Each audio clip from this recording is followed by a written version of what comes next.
नमस्कार आप सभी को। आज की वीडियो में मैं आपको एक सच्चे शिव भक्त की कहानी सुनाने वाली हूँ।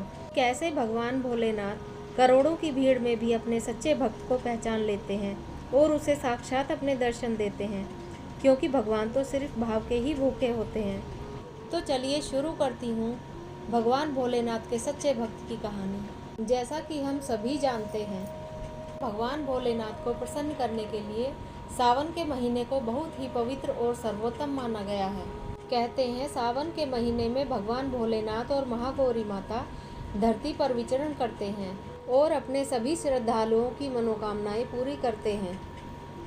मंदिरों में ऐसी ही भीड़ लगी हुई देखकर भगवान भोलेनाथ कैलाश पर्वत पर बैठे मंद मंद मुस्कुरा रहे थे।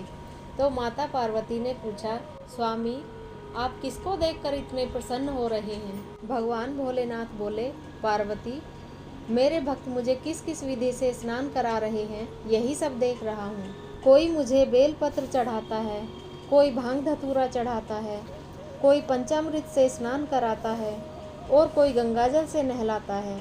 पार्वती माता ने पूछा, हे स्वामी करोड़ों भक्तों की भीड़ में आपको पता कैसे चलता है कि कौन आपका सच्चा भक्त है? भगवान भोलेनाथ ने कहा, चलो पार्वती आज मैं तुम्हें अपने सच्चे भक्त से मिलवाता हूँ। इतना कहकर भगवान भोलेनाथ ने अपना एक कोढ़ी और कुरूप इंसान का रूप धारण कर लिया और माता पार्वती को एक सुंदर स्त्री का रूप धारण करा दिया। और फिर भगवान भोलेनाथ और माता पार्वती दोनों पृथ्वी पर आकर एक शिव मंदिर के बाहर आकर बैठ गए। माता पार्वती मंदिर में आने जाने वाले सभी लोगों से प्रार्थना कर रही थी, विनती कर रही थी कि कृपया कोई आकर मेरी मदद कर दीजिए। मेरे पति कोढ़ी हैं, यदि कोई अपनी पीठ पर बिठाकर इनका शिवलिंग पर जलाभिषेक करा दे तो मेरे पति की बीमारी ठीक हो जाएगी।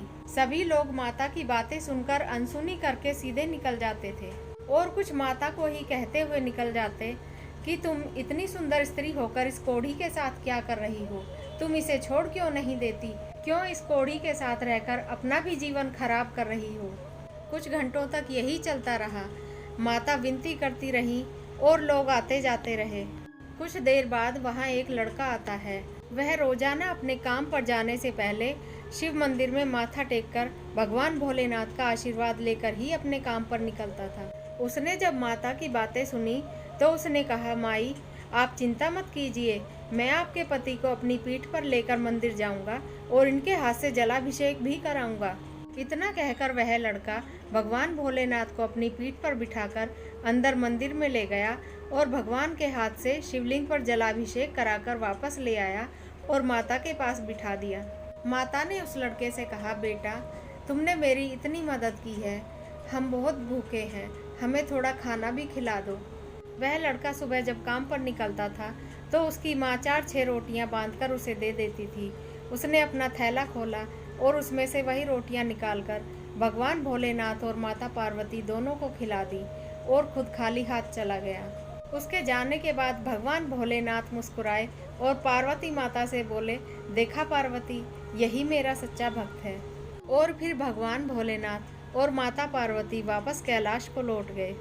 आप सबको यह कहानी कैसी लगी हमें कमेंट बॉक्स में ज़रूर बताना और कृपया हमारे चैनल को सब्सक्राइब करके हमारे साथ जुड़े रहना। हम आते रहेंगे आपके लिए ऐसी ही आस्था और विश्वास से भरी हुई अच्छी अच्छी कहानियाँ लेकर। तब तक के लिए नमस्कार, धन्यवाद।